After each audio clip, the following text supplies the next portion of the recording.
see the world through other people's eyes. Now, empathy is a quality of character that can change the world.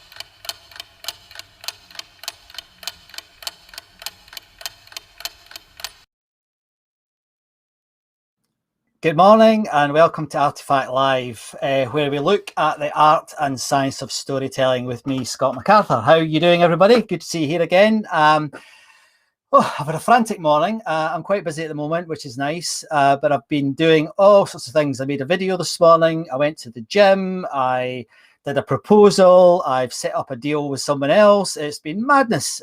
So yeah, I'm slightly harassed. So forgive me if I talk too much. So where are we? Well, this week, for those of you who have never come in before, and there's always new people joining, this is, believe it or not, our 40th show, and I cannot believe we got to 40. I said that when we got to 10, so yeah, you can imagine how I feel. I've just gone over 300 hours of live broadcasting in the last 12 months, so I'm feeling quite proud of myself. Forgive me for that, but I do feel quite proud of myself.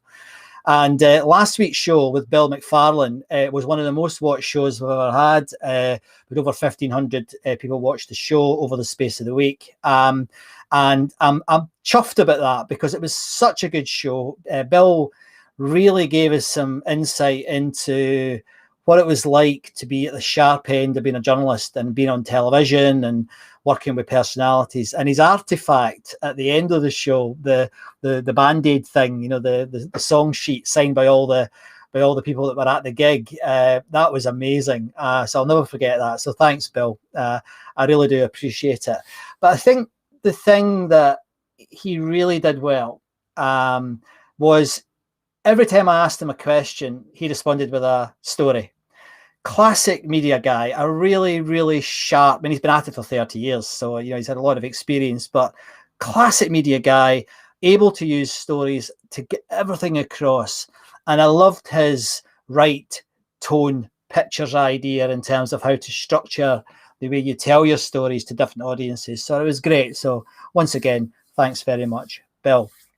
Now this week, I've got another incredibly special guest who we'll introduce shortly with us this week. But we're going to look at self-leadership.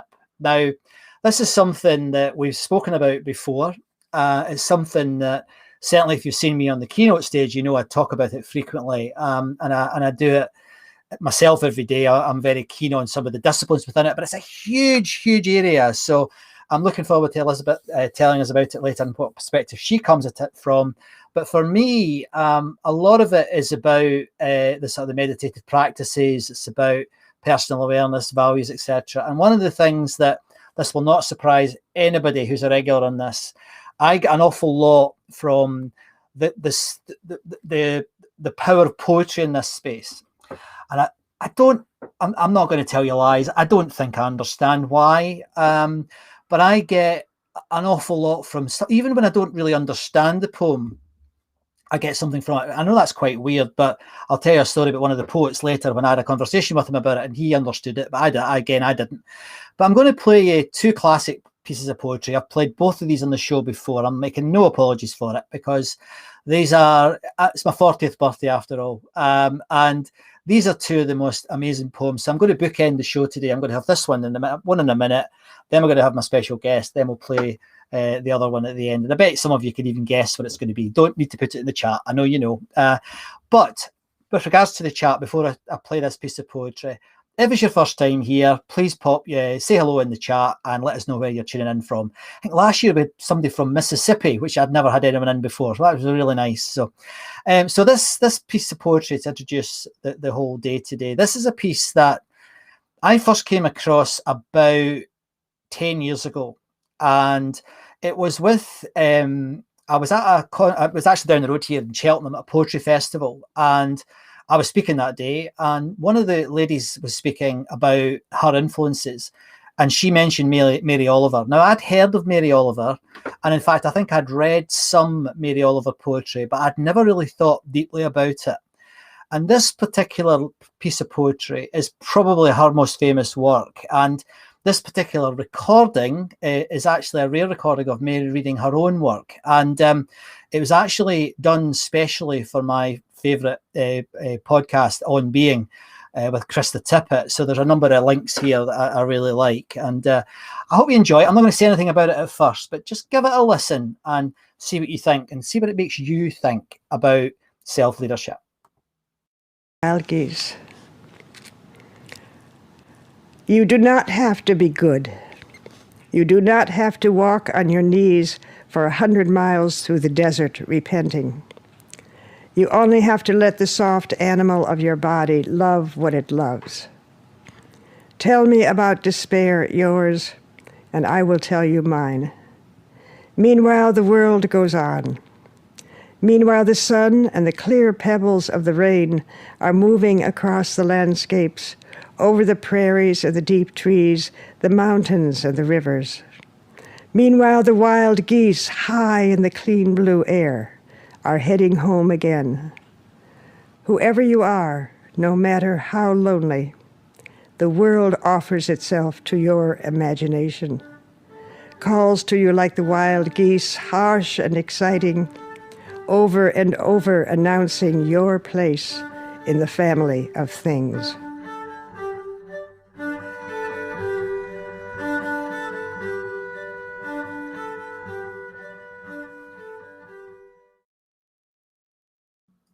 So I hope you enjoyed that.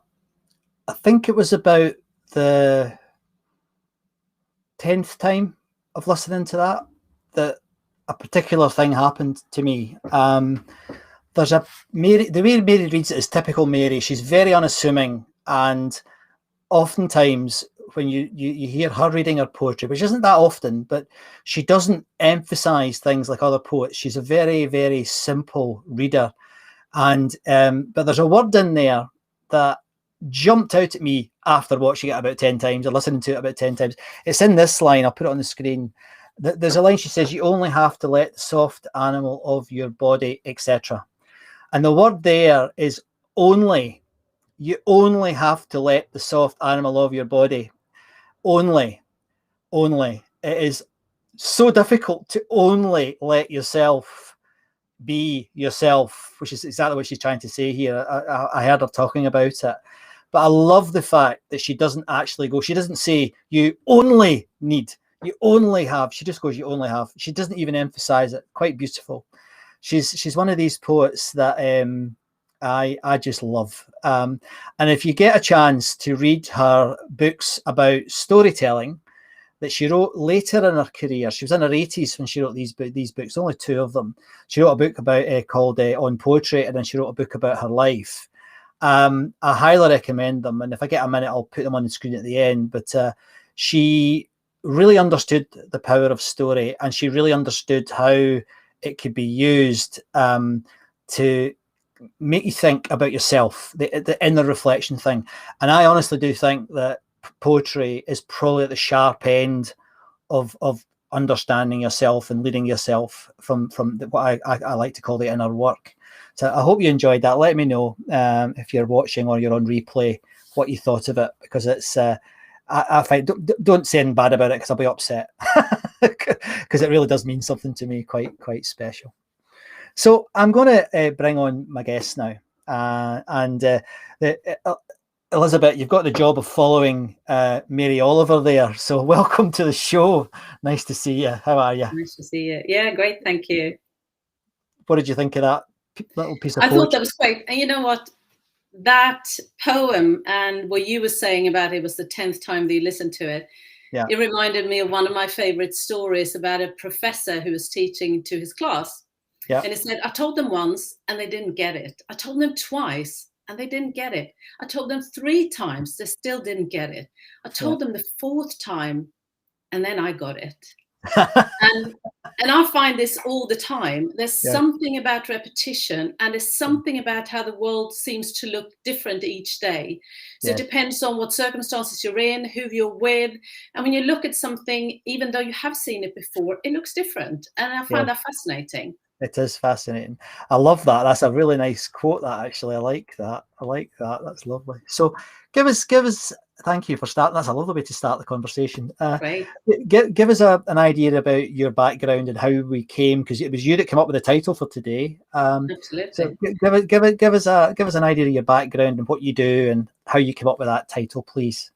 Absolutely. So I'm a leadership and culture strategist, is what you could call it.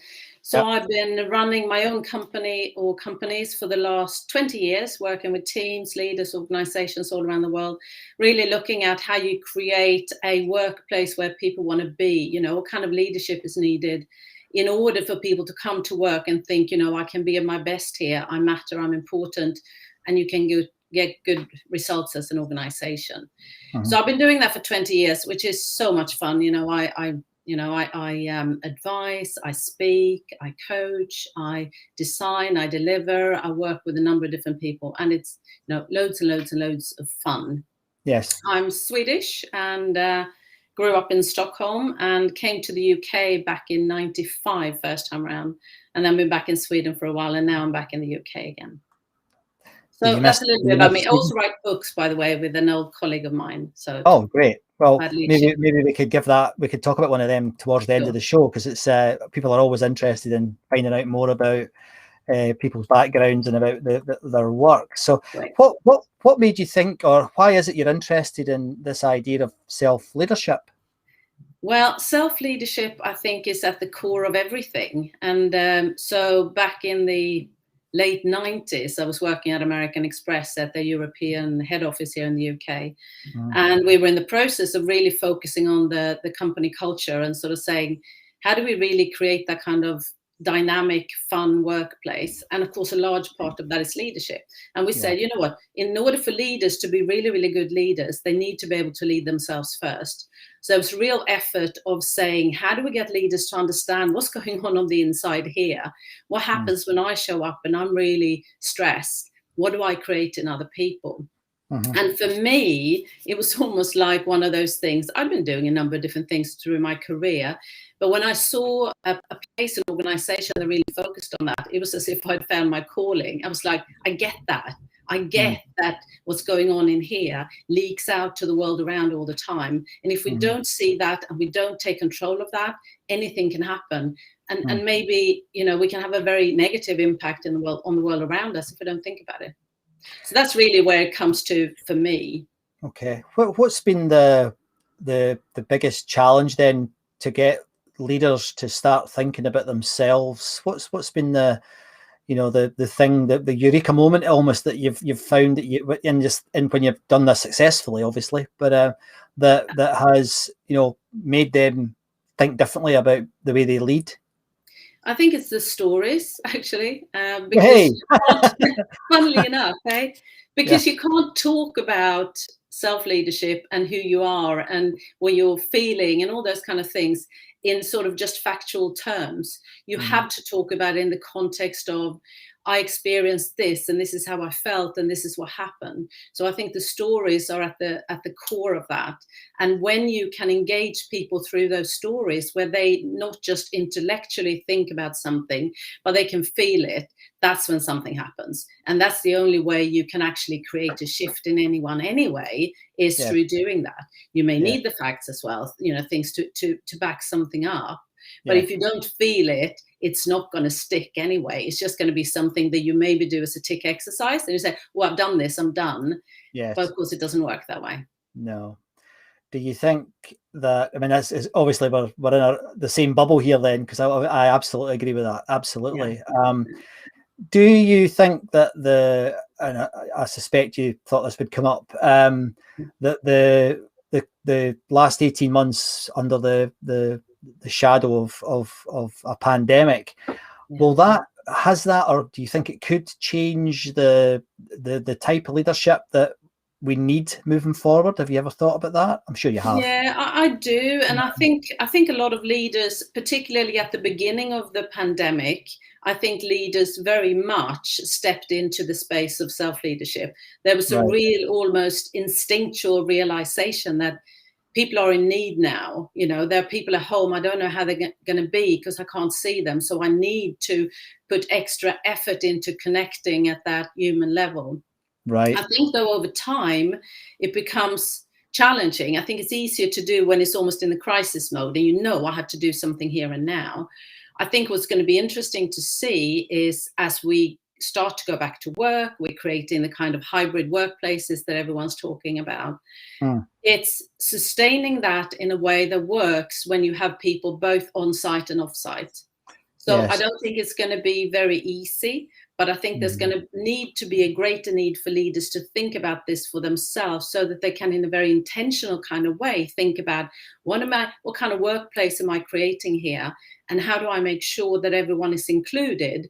Because, of course, the proximity bias will indicate that we tend to give more time to people we have closer to us, proximity-wise.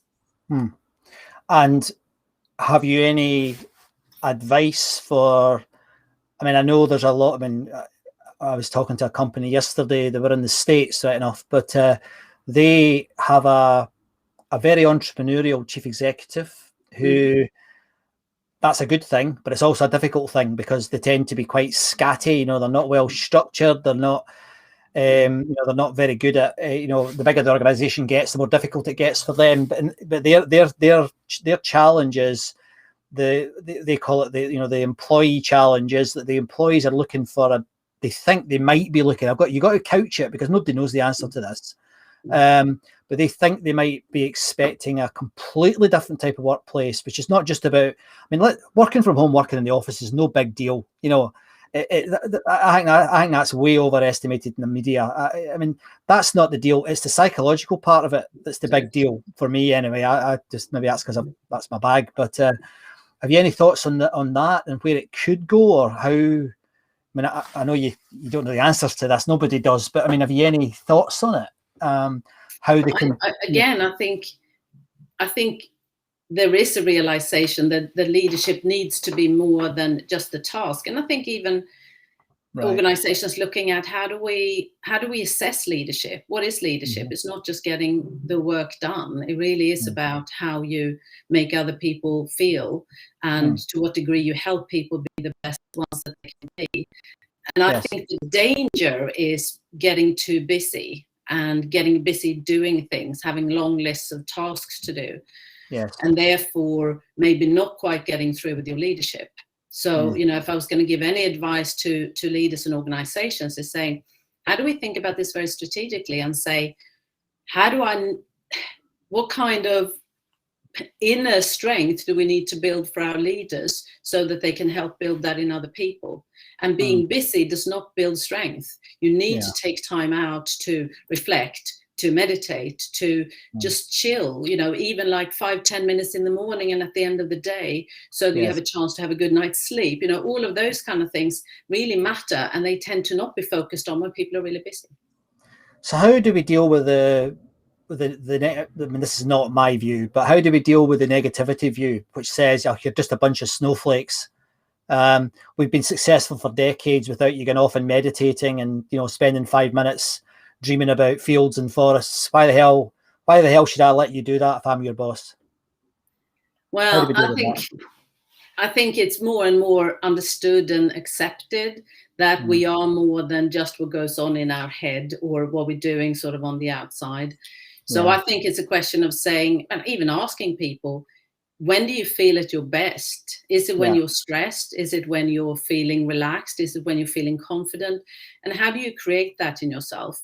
It doesn't, sometimes we're lucky and it happens by chance. So I think most people, when you start to reflect on that, you realize, actually, I have loads to do with that, with regards to how I'm thinking and feeling. And it does impact. You know, you can look at simple things like, you know, imagine one of these game shows on TV, and you can see people sitting there and they're typically very clear-minded and they have great memory. but they're sitting there, they're under stress, and it's as if they have no access to any of their great internal resources.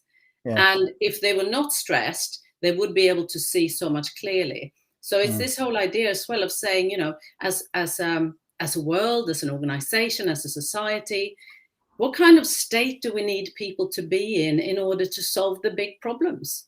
We're not going to be solving problems and challenges if we're just constantly under sort of stress mode. It's not us at our best. It's good for short periods of time when we maybe just need to survive, but it's not a constant state to be in. Yes, I think I'd like to come on to your artifact in a sec, but just before we finish this part of it, I think we face a challenge, and I'm now standing beside you because I agree with you. But I think that there is going to be a big pushback from the city and from a lot of chief executives, because these companies, I'll say it again, have been very successful with a stressed workforce.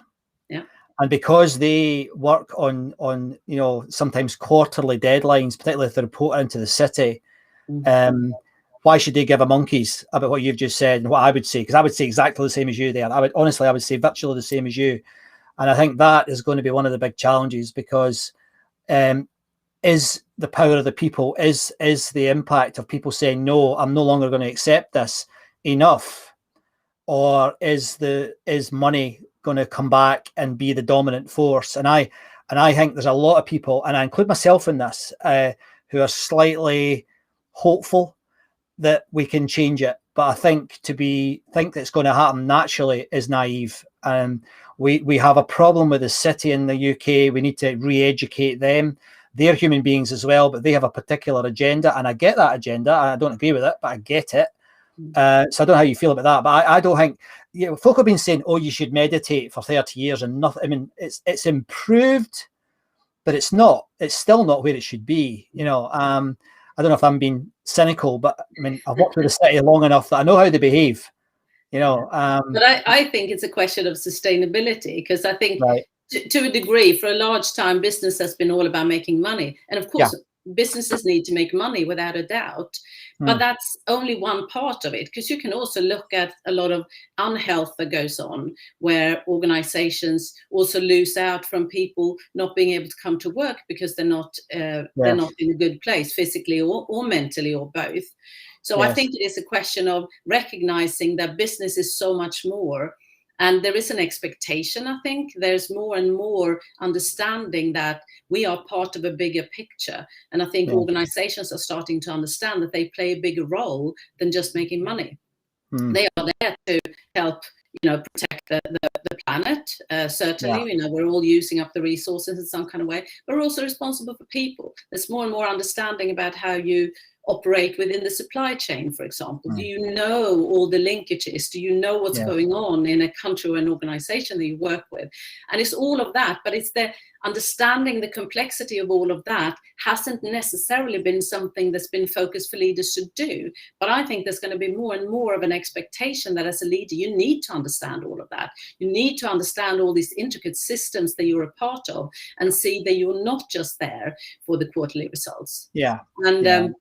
And those kind of things, I think, will be talked about more.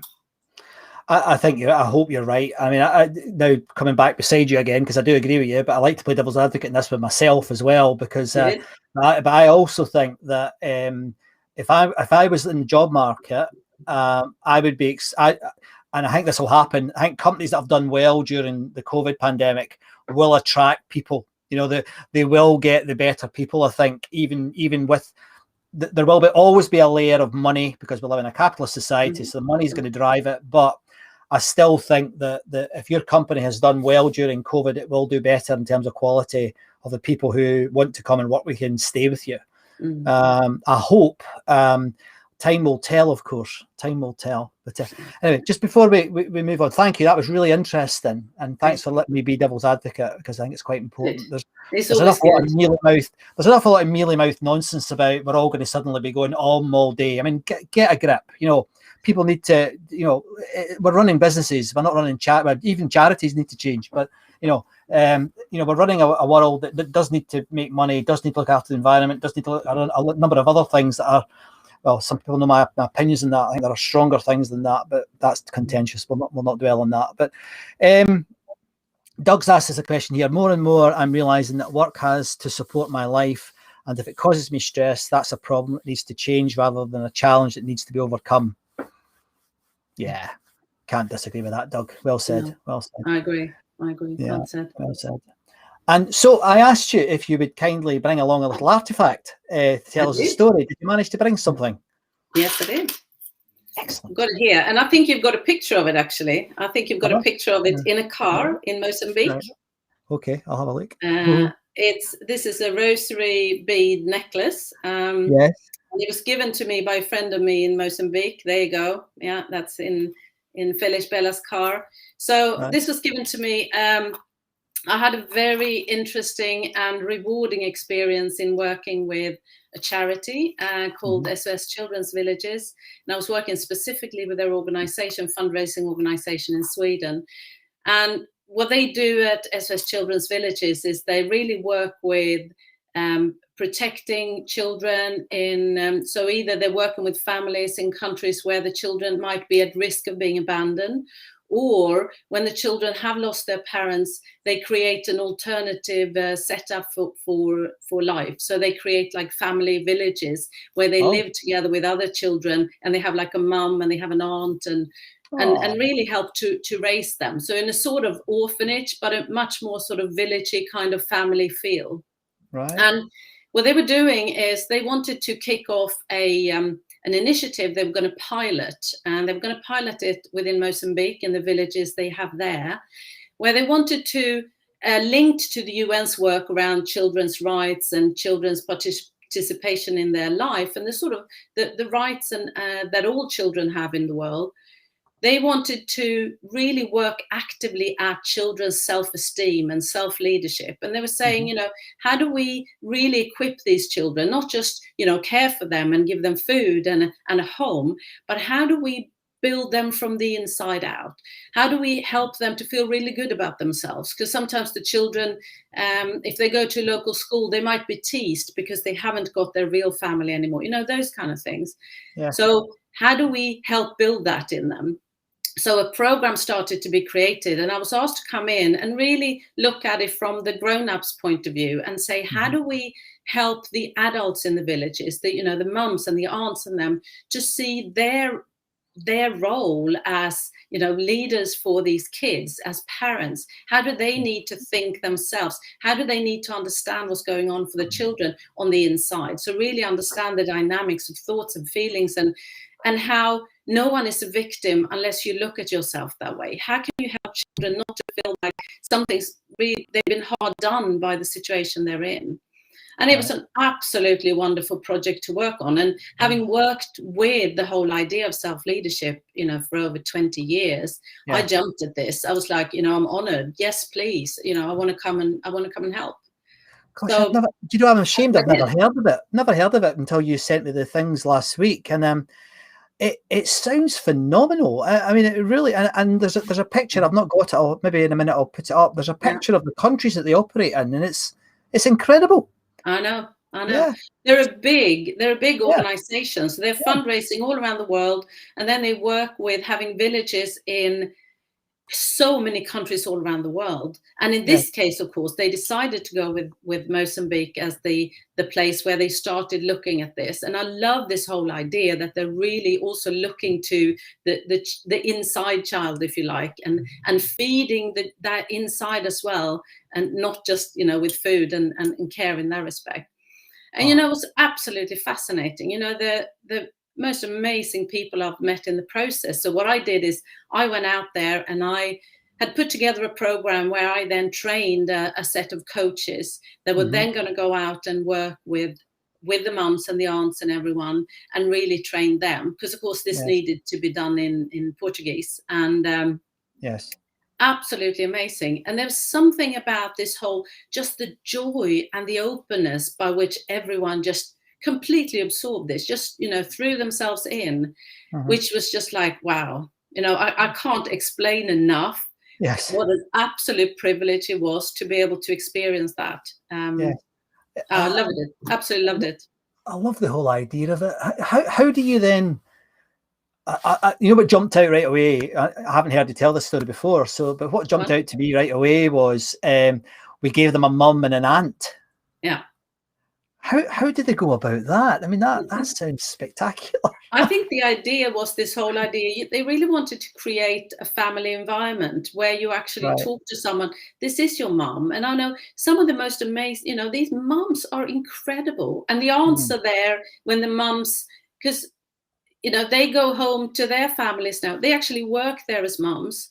But they, of course, will have friends and family somewhere and maybe grown-up kids. So they will want to have a few days off here and there. And that's typically when the aunts step in. So there is that sense of family. And I saw a number of mums who would come back. Of course, they're invited to their children's weddings in the future, that kind of thing. Yeah. And even when they're retired, maybe, and they come back and they sort of stay with, it's absolutely amazing. Yeah.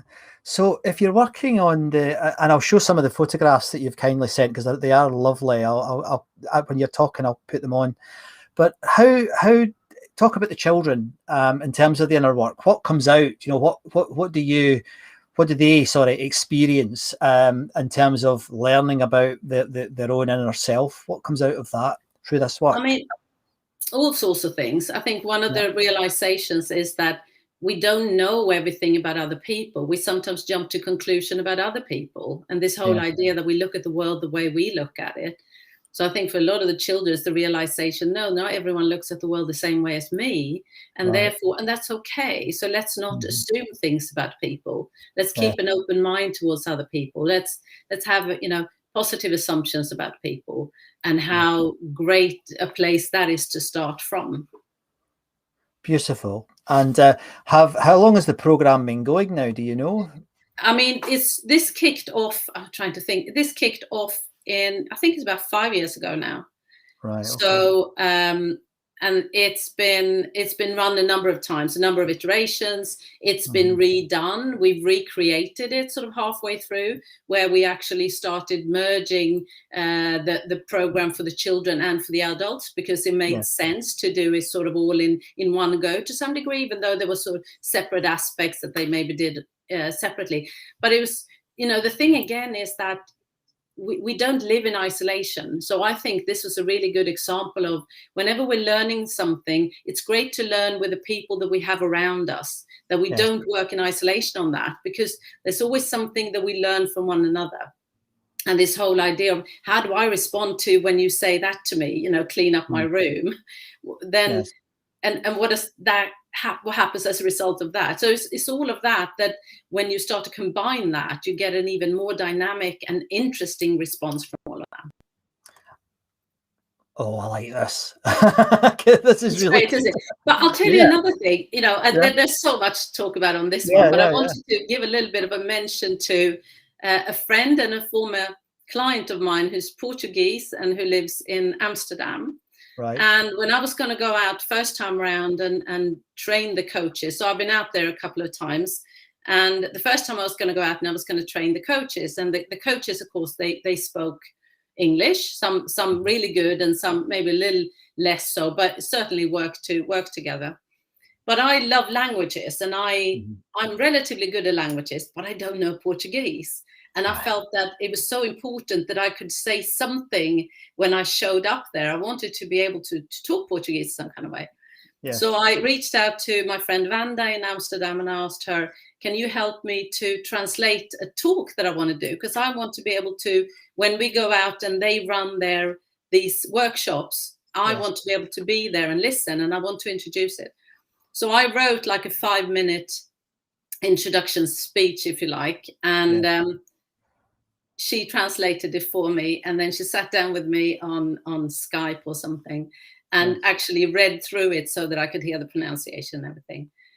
So I took this with me, and when we went to the villages and we were running these workshops, I kicked off by reading this speech in Portuguese. And I kid you not, the reaction and the response that I got for having tried, to do Portuguese was just astonishing. Wow. And it was such a reminder that in connecting with people, we can't really understand other people unless we know something about them, and we sort of reach out and reach to them where they are. Yeah. And so I was there for a while, so I learned some anyway. But when we then were running the workshops, so the people I had trained, they were running the workshops. I was sitting on the sides and I was listening to this workshop completely in Portuguese. And back to the story of the professor, all of a sudden I was hearing new things, and I sort of understood more than I would have ever thought. Because sometimes language isn't just about the words that you're speaking. It's also more of an opportunity to pick up on people's body language and how people respond to something. And that I hadn't expected either. So it was a real sort of wow moment. Was there an element of this that looked at storytelling specifically at all, or was that just assumed? There was a lot of storytelling in there. So the whole workshop, the whole program is all about storytelling. But there's also an opportunity for other people to tell their stories.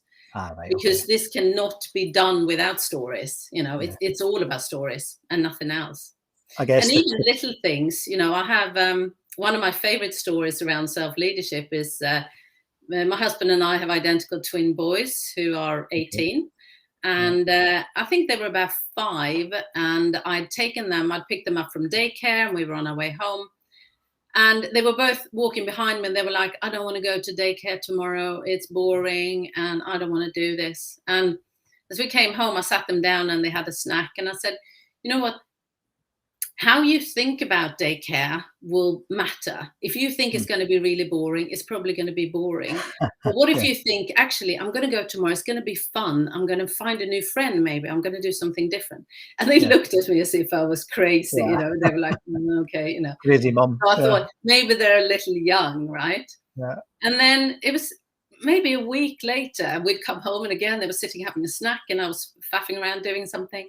And all of a sudden, I hear one of them complaining about something, and the other one says to him, and they don't know that I'm listening, you know what? You don't have to feel that way. You just need to think about it differently. If you think about it that it's going to be good, it's going to be so much better. And I couldn't believe it. I was like, wow, they were listening, right? Well, you got a gold star as a mum there, that's for sure. Yeah.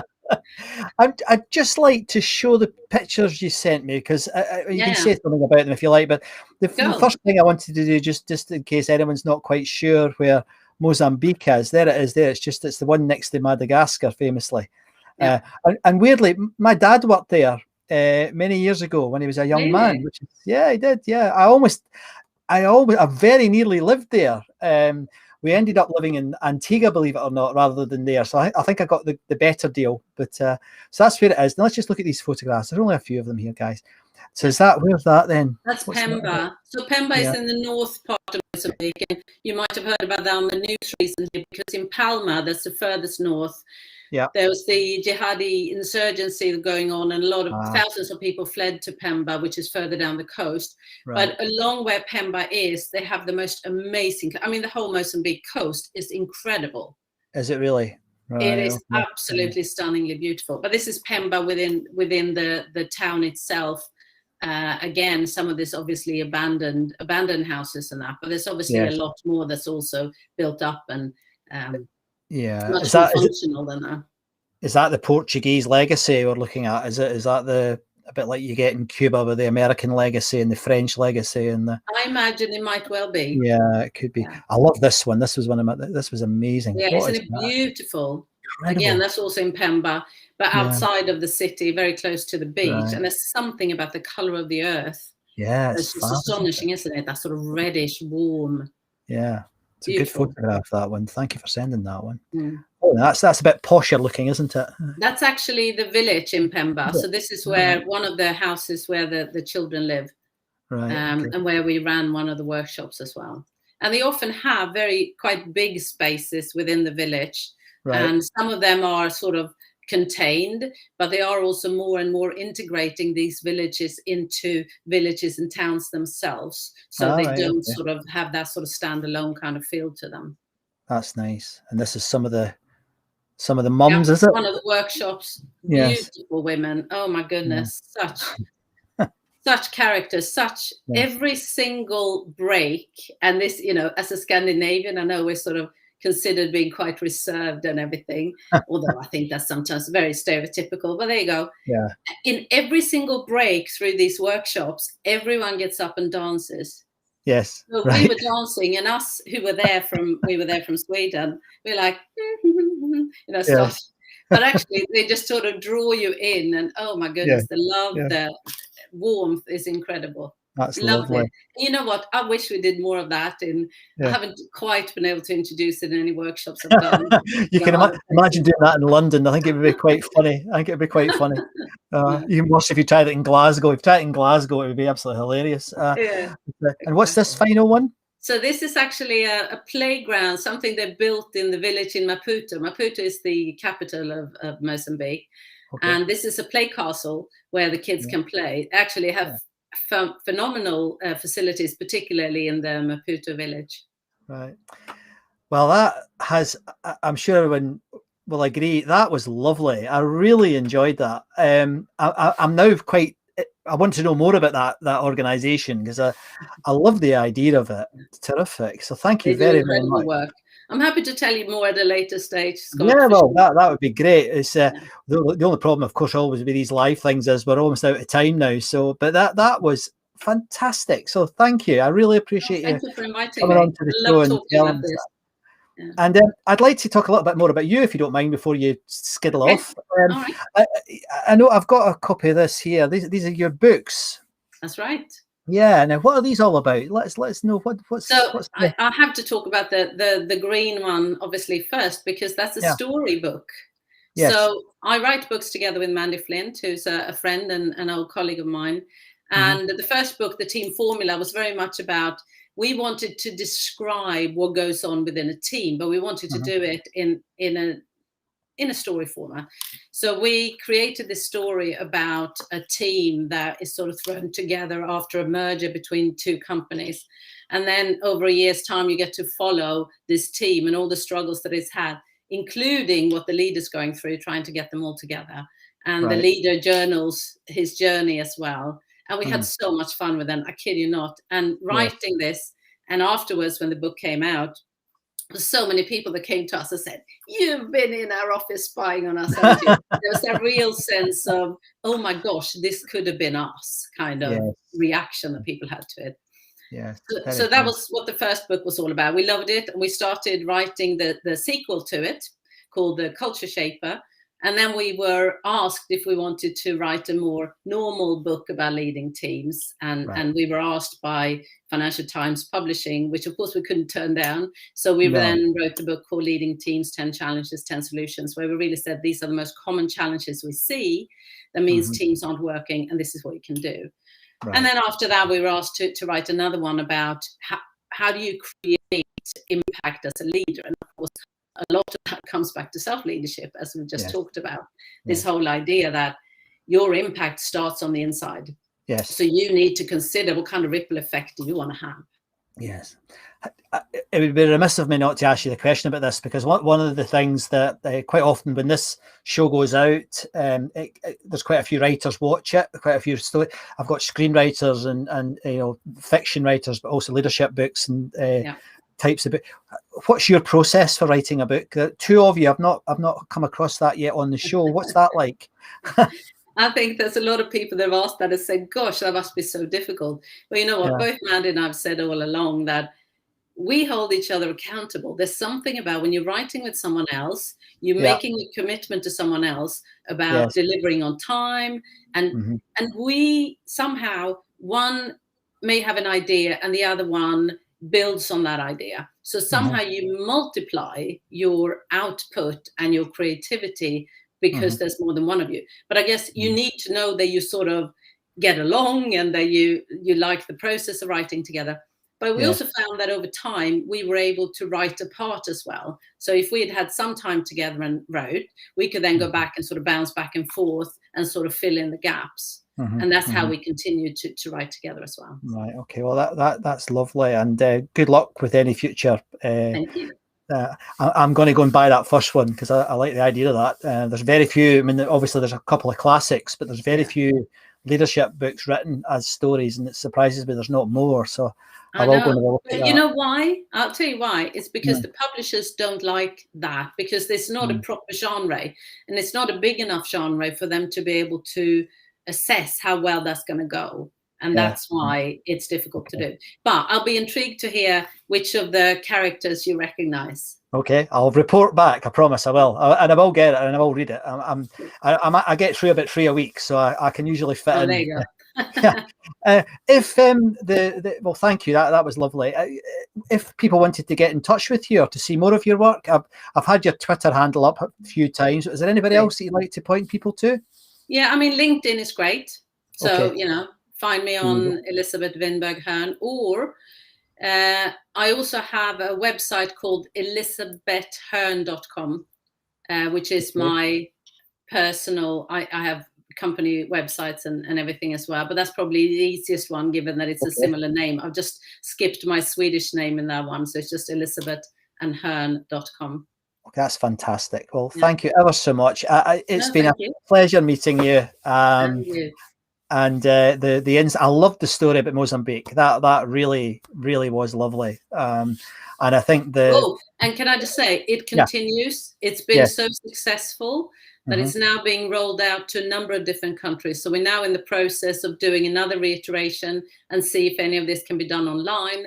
But there's an interest now from a number of different countries around the world to do the same thing. Right, fantastic. Well, I can understand why, because it just sounds such a good idea to me, certainly. So thanks ever so much for sharing with it, and I'll take you up and coming back on sometime. I'd love to have you back on, because there's a lot more I suspect we could talk about. But thank you very much for being on the show. Thanks for being on the show. Thank you. Thank you.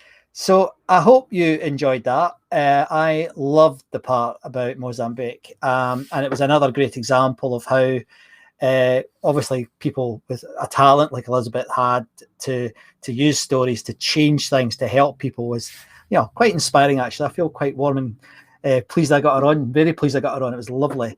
So to finish, and in many ways it leads naturally from Mary Oliver through what Elisabet just told us, and it won't surprise you, I'm going to talk about David Whyte. Now, if you're a regular on the show, you'll know that I know David a little bit. We've met a few times, and I think he is the best poet on the planet at the moment, by quite a long way. And this poem I've played before as well, but I'll remind you of the story. I went along to meet David at one of those. It was a very small. There was 8 of us, I think. Went along to a weekend event about Elisabet. I know you're still watching. About inner work, about inner leadership. And it happened that I arrived a little bit late the night before. Everyone was asked to come the night before and have a drink. And I arrived a little bit late, and I walked into there was a little, beautiful little, like a dining area with a fire at one end, and sat at the fire was David. And I went up and said, "Hi, how are you doing?" And he invited me to join him. So we sat down and we shared a glass of red wine, or 2 or 3. And we got talking about, his work and my work. I mean, it was a really nice conversation. But I said to him, there's something that I don't know if I should tell you this, but it's true. I quite often don't understand your poetry. I always find it resonates. I like your voice. I love the narrative structure of it. And occasionally there's a line that jumps out. But quite often I really struggle with it. And I guess this ties in really beautifully with what Elisabet said about the story about the professor. And you know what he said? He said, "Neither do I. I don't understand my own poetry half the time either." And so we got talking about this poem. Now, I think I do understand this now, but I can't remember when I had that moment. But this is glorious, this piece of writing. And again, this is David in his own words. This is not my version of the video. I couldn't find it this morning. I was a bit late. So this is someone else's video. But this is David's words nevertheless. So this is David Whyte with an absolutely glorious piece of poetry about the inner work. Start close in. Don't take the second step or the third. Start with the first thing, close in, the step you don't want to take. Start with the ground you know, the pale ground beneath your feet, your own way to begin the conversation. Start with your own question. With your own question. Give up on other people's questions. Don't let them smother something simple. To hear another's voice, follow your own voice.